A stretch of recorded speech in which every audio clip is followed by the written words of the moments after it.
Fox News dove headfirst into some military-industrial complex propaganda. And, what they end up doing here is downplaying the deaths of 2 U.S. soldiers in Afghanistan. More insight on the attack. National Security and Foreign Policy Vice President at the Heritage Foundation, Lieutenant Colonel James Carafano. Thank you so much for joining us. It's great to see you in person. In the morning, we talk a lot over satellite. In reference to the latest attack, let's begin there. We have 2 more U.S. service members killed in Afghanistan. We've been talking about getting them out. This is being described as an insider attack at this point. We know that it involved 2 U.S. Army members from the 7th Special Forces Group, also known as the Green Berets. So here's what's really interesting about that. A few years ago, this was actually quite common.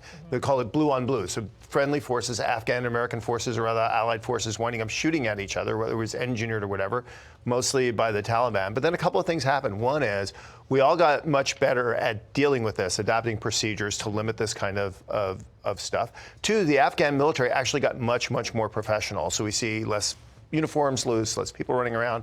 And the third one is Americans are doing less combat. We're in an advise and support role. We're not fighting as much as we used to, and our numbers are much, much smaller. So this is actually kind of an anomaly as opposed to business as usual in Afghanistan. Yeah, an anomaly, but at the same time, it has still happened, and we have 2 service members dead as a result of it. And apparently, from what I understand, and you can explain this to me a little bit more, the U.S. military is not officially calling it an insider attack because although the suspect did have on an Afghan uniform, he was not involved in this direct mission that was taking place. And that's, again, something that we've seen before. It used to be actually fairly prevalent. You would get an Afghan uniform, put it on, and then just show up, and people think, oh, you're an Afghan, but you're really a Taliban fighter.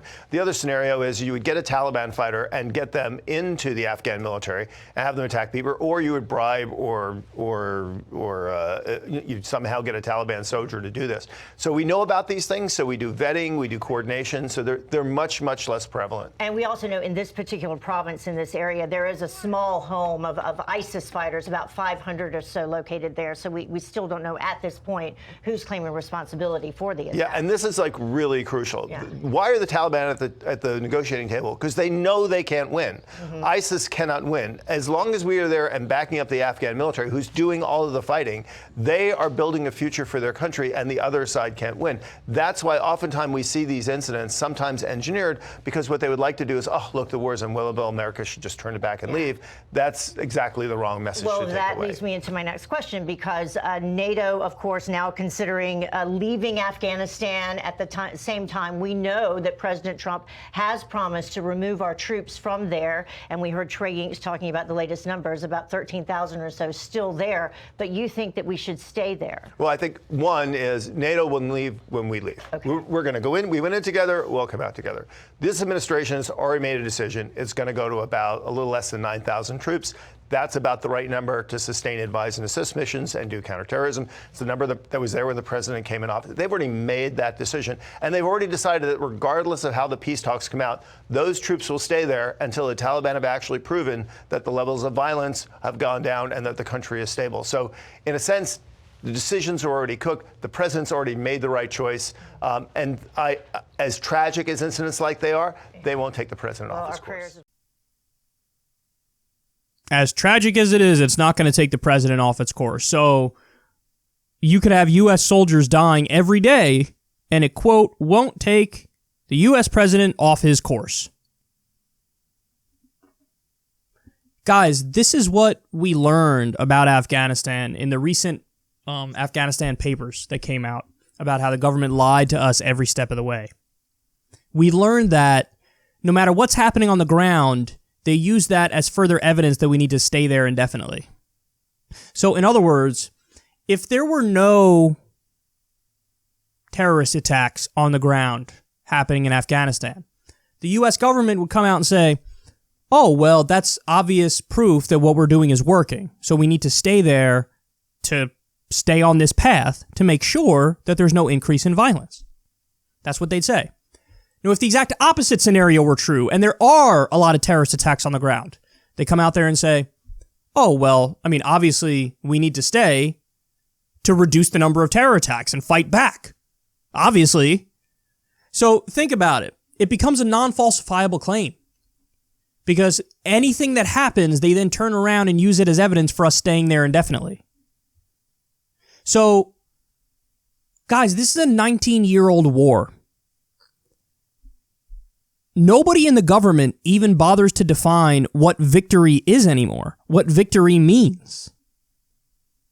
When was the last time you heard them come out and say, oh, after X, Y, and Z happens, then we're out? They haven't even tried that in years. So now you're leaving it up to everybody else to speculate why it is that we're still there. And, we know that Saudi Arabia, for example, had a hand in the 9/11 attacks, and 15 or 16 of the 19 hijackers were from Saudi Arabia. We haven't done anything to push back in Saudi Arabia. We're closer with them today than we've ever been. So it's not about terrorism. There's no, planning of imminent attacks happening in Afghanistan against the U.S. So what is it? Well, there are trillions of dollars worth of mineral wealth in Afghanistan. Trillions of dollars. And that, a lot of that stuff is used to make cell phones, for example. So that, I'm sure that has something to do with it. I'm sure the other thing is the military-industrial complex. And that might sound conspiratorial, but it's really not. All that means is war is a very profitable business for that industry in the United States. And we have jobs tied to the military-industrial complex in all 50 states. So in this country, our welfare is warfare. The more war we do, the more we sell weapons to rogue regimes that are dictatorial, the more money's made. And you have a certain subset of people making a lot of money. You have, Raytheon, Boeing, Honeywell, all these defense contractors. They get really wealthy off of war. And that explains why we're there for 19 years and there's no sign of leaving. They said, oh, he's going to keep at least 9,000 troops there. So what is it, 12 or 13,000 now? He's going to take it to 9,000. And what? Then what? Trump is going to pretend like that's a withdrawal. That's not a withdrawal. That's nowhere near a withdrawal. 9,000 is a lot of troops, and we still get situations like we just saw, where there's an attack against U.S. soldiers. You know how you save American lives? You get out. You get out. They can't kill us if we're not there. That's not going to happen. And I haven't even brought up, in the case of Iraq and Afghanistan, the countless civilian deaths. Did you guys know that in Afghanistan, we allied ourselves with warlords? And in many instances, these warlords are worse than the Taliban. And I'm serious when I say that. There was a detailed story that came out years ago about how you had U.S. soldiers blowing the whistle on warlords who are our allies, who were arming and funding, because we found out they have child sex slaves. There was a U.S. soldier who spoke to one of these warlords, and they had a kid chained to the bed. And when that soldier tried to blow the whistle on that warlord, he was discharged from the military. So the whole idea, the whole notion of, oh my God, we have to stay there to, fight terrorism and protect the civilians. Well, if you're aligning yourselves with the monsters who have child sex slaves, you're not protecting civilians. Quite the opposite. You're giving monsters more money and more power. So you're hurting the civilians. Also, remember the Kunduz hospital bombing? We bombed a hospital and killed countless civilians. So what are we doing there? We're actively making it worse in many instances. And we're going to turn around and say, oh, we have to stay there to protect the civilians or whatever. Utter nonsense. It's not true.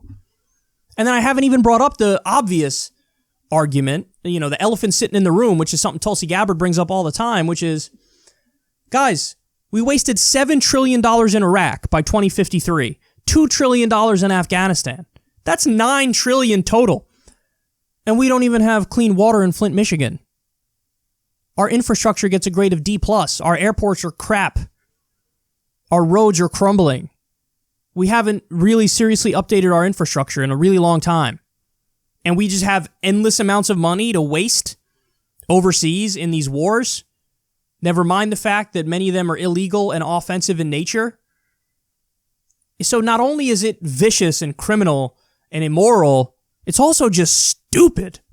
It's stupid. And now you have 2 consecutive presidents, in part, running on ending some of these wars, and they're increasing them. They're increasing them. So whoever voted for Trump thinking, oh, well, I want him to get out of the wars, and then he does the opposite, now you can't vote for him in 2020. There are a few candidates on the Democratic side who will actually end the wars. And one of them happens to be the front runner. So maybe, change your support.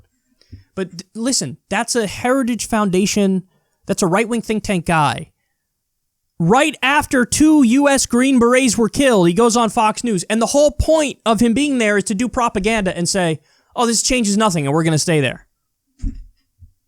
Just so you know, a poll came out in 2013. This is an old poll now, but it's the most recent one I saw on this issue. And a whopping 17% of Americans still wanted to be in the war in Afghanistan. The war in Afghanistan was more unpopular than Vietnam.